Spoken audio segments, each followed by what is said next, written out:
الله الرحمن الرحيم. السلام عليكم ورحمة الله تعالى وبركاته. halkani waa xarunta TV-ga SBC oo ku leeyahay magaalada Nairobi. Magacaygu waa Baash Cumar. Qodobada warkeena ugu door karoon waxaa kamid ah.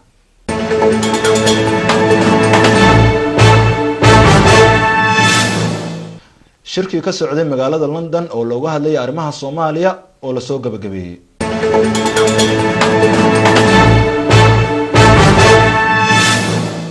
kulanka golaha wasiirada dawladda federaalka Soomaaliya oo looga hadlay in 60 cisho gudahood lagu soo dhisay ciidamo ilaaliya ammaanka Muqdisho.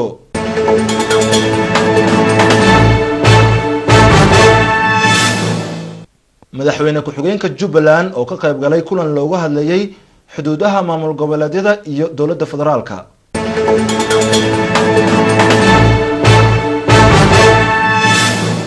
roob aad u xoogan oo fatahaada ka geystay gudaha xeryaha qaxootiga Dadaab.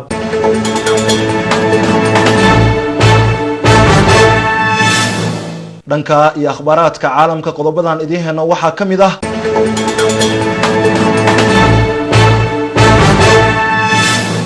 madaxweynaha Turkiga Erdogan iyo Trump oo ku kulmaya Washington.